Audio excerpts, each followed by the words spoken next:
하나님 말씀은 사무엘하 7장 18절에서 29절까지의 말씀입니다. 사무엘하 7장 18절에서 29절입니다.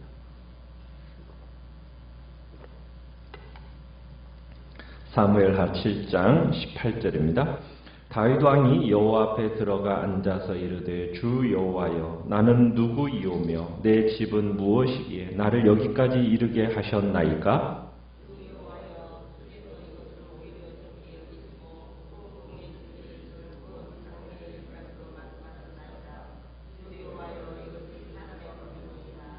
주 여호와는 주의 종을 아시오니 다윗이 다시 주께 무슨 말씀을 하오리이까?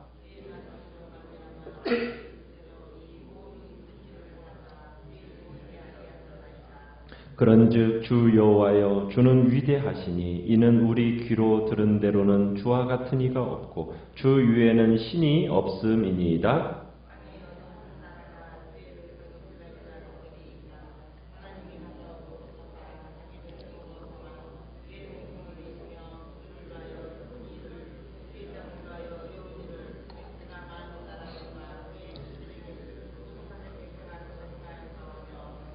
주께서 주의 백성 이스라엘을 세우사 영원히 주의 백성으로 삼으셨사오니 여호와여 주께서 그들의 하나님이 되셨나이다.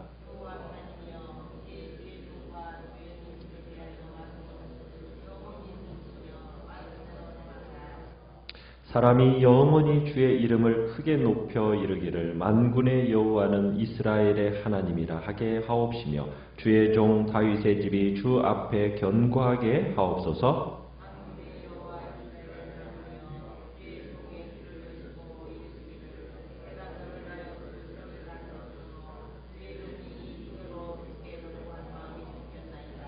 주 여호와여 오직 주는 하나님이시며 주의 말씀들이 참되시니이다. 주께서 이 좋은 것을 주의 종에게 말씀하셨사오니 이제 청하건대 종의 집에 복을 주사 주 앞에 영원히 있게 하옵소서. 주 여호와께서 말씀하셨사오니 주의 종의 집이 영원히 복을 받게 하옵소서 하니라. 아멘. 오늘 말씀의 제목은 다윗의 감사와 간구라는 제목으로 말씀을 나눕니다. 다윗은 하나님을 위해서 성전을 건축하겠다라는 이런 흥분을 안고 하나님의 사람 나단에게 그 계획을 나누었었죠. 그 계획을 들은 나단 선지자가 다윗의 그 선한 속뜻을 알고서는 흔쾌히 허락을 했었습니다. 그런데 하룻밤 사이에 그 일이 번복이 되죠. 다윗이 아닌 그의 후손을 통해서 성전이 건축될 것이라고 하나님께로부터 뜻이 전해지게 된 겁니다. 그와 함께 어떤 말씀을 듣게 되냐면 다윗 언약을 듣게 됩니다. 그러면서 다윗은 이 다윗 언약의 그 계시를 깨닫게 돼요. 이 계시는 인류 역사를 뛰어넘는 정말 어마어마한 구원의 그림을 다윗이 보게 된 겁니다. 다윗 하나님의 계시를 본 이 언약의 크기가 얼마나 컸던지 다윗의 마음을 압도해 버렸습니다. 전혀 예상치 못했던 하나님의 은혜에 다윗이 감동하게 된 거예요. 그리고서는 이제 다윗이 성전을 지어서 대처해야 했던 그 장막 안으로 들어가서 하나님 앞에 무릎을 꿇습니다. 나단의 그 신탁에 감격한 다윗이 자기의 평안함도 고난도 기쁨도 눈물도 다 날아가고 오직 이 여호와 하나님 그 한 분만 다 보이는 상태 가운데서 떨리는 목소리로 오늘 하나님께 감사의 기도를 올리게 되는 거죠. 자, 오늘 우리가 읽었던 이 다윗의 기도의 내용을 보면은 세 가지로 나누어서 생각해 볼 수 있는데, 첫 번째는 다윗 응답 이 기도는 비길 수 없는 거룩하신 하나님에 대한 찬양이 나옵니다.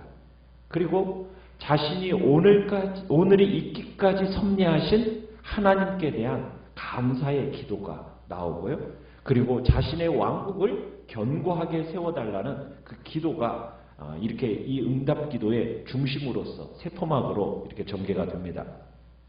다윗 왕은 먼저 이 거룩한 성막 휘장 안에서 법궤에 모셔진 그 하나님의 존전 앞에 앉아서 비천한 자신을 이렇게 영화롭게 해주신 하나님 앞에 감사를 드립니다. 그게 이제 18절에서부터 나오는 내용이에요. 주 여호와여, 나는 누구이오며 내 집은 무엇이기에 나를 여기까지 이르게 하셨나이까? 그러니까 정말 전혀 예상치 못했던 그 하나님의 그 은혜에 감동하면서 지금 얘기하는 거예요. 보통 때에도 이런 인간들 이렇게까지 대하십니까? 하나님의 이 받은 약속 감당하기가 정말 힘듭니다. 저와 제 집이 무엇이기에 이렇게까지 은혜를 베푸시는 겁니까? 하면서 정말 다윗의 이 감격 어린 이 마음을 솔직한 심정으로 털어놓는 것을 보게 됩니다. 아무리 생각해봐도 도무지 이러한 은총을 입을 자격이 없는데 어떻게 저의 집에 자기와 정말 저의 집이 아무것도 아닌데 그럼에도 불구하고 하나님께서는 여기까지 이렇게 높여주셨는데 그러면서 그 은혜에 감사하면서 이와 같이 정말 은혜를 베풀어 주신 그 하나님 앞에 이것도 부족해서 그 먼 장래에까지 이 다윗가의 먼 장래까지 헤아리시고 이렇게 분에 넘치는 축복을 주십니까? 하면서 그저 감사할 뿐입니다. 지금 이런 고백을 하고 있는 거예요. 19절에서도 그러는 거죠. 여기까지 하신 것도 말할 수 없는 복인데 오히려 적게 여기셔서 종의 집에 먼 장래에까지도 이렇게 말씀하시니 정말 감당하기 없습니다. 감당하기 어렵습니다. 정말 도저히 받을 자격이 없는 이 사람들에게 내려주신 이 은총, 이게 바로 하나님의 은혜고 그 은총인 거잖아요. 그래서 다윗은 자신의 솔직한 느낌과 그 심정을 하나님께 기도로 표현하고 있는 거예요. 가장 아름다운 기도는 미사 여구가 꾸며진 기도가 아니라 정말 이처럼 마음 깊숙한 곳에서부터 이렇게 우러나오는 감사요 찬양이 정말 하나님께서 받으시는 정말 아름다운 기도인 거죠. 그러면서 다윗이 하나님을 부를 때 뭐라고 부르냐면 18절에도 주 여호와여 이렇게 부르고요. 그 다음에 19절에서도 주 여호와여 주 여호와여 두 번 부르고 20절에서도 주 여호와 하면서 이 주 여호와라는 성호를 쓰는데요. 이 주 여호와라는 성호는 어떻게 보면은 존경과 경외를 자아내는 표현인데 하나님이 이 성호를 지금 이제 이 자리에 이 성호를 부르면서 다윗이 여러 차례 이제 주 여호와 주 여호와 이렇게 이제 부르는데 이 성호는 아브라함이 씨앗을 하나님께서 약속하실 때 이 다윗이 사용했던 표현이 아브라함이 사용했던 표현이 이 주 여호와라는 표현입니다. 그러니까 이 표현을 통해서 네 차례나 이렇게 보면서 하나님이 자신에게 주신 이 약속을 누구와 같은 맥락에서 이해하는 거냐면 아브라함의 언약과 같은 맥락에서 이해하는 거예요. 그러니까 지금 자기가 받고 있는 이 다윗의 언약은 누구의 언약과 같은 맥락이다? 아브라함의 언약과 같은 맥락에서 받아들이면서 이 예언이 무슨 예언이냐? 메시아적인 예언으로 받아들이고 있는 겁니다. 아브라함에게 씨로 주셨던 그 메시아적인 예언이 지금 다윗 언약을 통해서도 다시 한번 그 씨로 주신다라는 그 메시아적인 예언으로서 다윗이 지금 받아들이면서 이 예언을 지금 얘기하고 있는 겁니다. 그러면서 이제 다윗이 어떤 기도를 또 22절부터 선포를 하느냐면 이제 하나님의 그 위엄과 함께 25절부터는 간구로 이어지는데요. 하나님의 자신의 연약함, 다윗 자신의 연약함과 함께 하나님의 위대하심을 이제 비교하면서 찬송을 드리는데 네 가지로 주님을 찬양하는 걸 보게 됩니다. 먼저는 21절로 가보시면 거기에서는 주님은 종에게 자신의 일을 알려주시는 분입니다. 이렇게 얘기하고 있어요. 21절에서. 주의 말씀으로 말미암아 주의 뜻대로 이 모든 큰 일을 행하사 누구에게? 주의 종에게 알게 하셨나이다. 그러니까 하나님은 어떤 분이시라는 거냐면 끝없이 인격적이신 분이라는 거예요. 자기 백성들에게 정말 자상하게 모든 것을 알려주시는 하나님임을 찬양하고 있어요. 두 번째는 22절에서 하나님은 어떤 분이시냐? 거룩하신 하나님이시라는 거예요. 세상의 어떤 신들과 비교할 수 없는 정말 구별된 하나님, 그 하나님의 거룩하심을 강조하고 있어요. 그리고 23절에서는 여호와 하나님은 이스라엘을 선택하신 하나님이다, 이렇게 얘기하고 있습니다.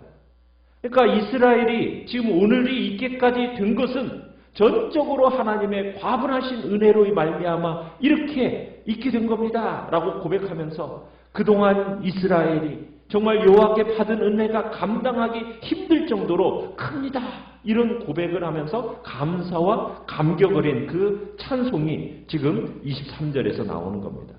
그리고 24절에서는 여호와는 이스라엘과 영원한 언약을 세우시는 분입니다 하면서 이스라엘과 영원한 언약을 세우신 그 언약에 신실하시고 그 언약을 말씀하신 대로 실천하시는 하나님을 찬양을 하고 있습니다. 그러니까 다윗이 드리는 이 간구의 기도를 보면 하나님의 그 신실하심, 하나님의 거룩하심, 그것을 딱 절정에 딱 올려놓고 그 다음에는 이제 무엇을 하기 시작하느냐? 25절부터는 자신의 요구를 이제 하나님 앞에 밝힙니다. 그러니까 다윗의 논리를 쫙 살펴보면은 하나님 정말 그러실 필요가 없었는데 이렇게 큰 은혜를 저와 저희 집에 안에 주시다니요. 주님께서는 예전부터 약속을 잘 지키셨던 분이시는데 일단 저에게 이렇게 약속을 하셨으니 이제는 꼭 지켜주십시오 하면서 지금 그런 형태로 지금 기도를 펼쳐나가는 거예요. 그러니까 자신의 왕실, 후손, 왕족, 그 장래를 위한 다윗의 이제 축복의 기도문이 25절부터 이제 나오기 시작하는 겁니다. 그러니까 다윗은 하나님의 이름을 5차례나 이제 막 부르는데 어떤 식으로 부르느냐면 25절에서도 여호와 하나님이여, 그 다음에 26절에서는 만군의 여호와 이스라엘 하나님, 27절에서도 만군의 여호와 이스라엘 하나님, 28절에는 주 여호와여, 또 29절 중반에 가면 주 여호와 이러면서 주 여호와라는 단어는 누구와 같은 맥락을 한다고 했습니까? 그렇죠. 아브라함에게 자손을 약속하실 때 사용했던 성호와 같은 맥락으로서 다윗이 여러 차례 지금 하나님의 이름을 부르면서 과거에 아브라함에게 하셨던 그 약속을 신실하게 지키셨던 하나님, 이제 그 하나님을 천명하면서 이제, 그죠? 25절에서 여호와 하나님이여 이제, 그 다음에 29절에서도 이제 하면서 이제 그 약속하신 이런 분이니까, 당신은 이런 분이시니까 이제 하면서 이 말씀대로 이루어 주십시오. 그러면서 하나님의 신실하심을 다시 한번 보여주십시오.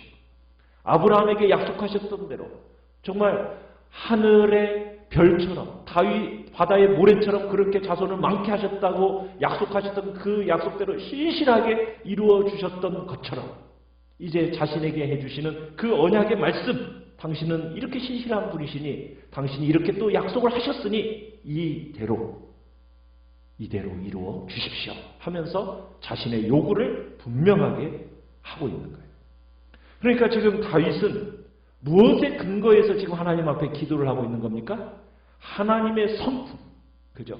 그분의 신실하심, 거룩하심, 성실하심, 이 성품에 근거해서 하나님 앞에 요구하고 있는 거예요.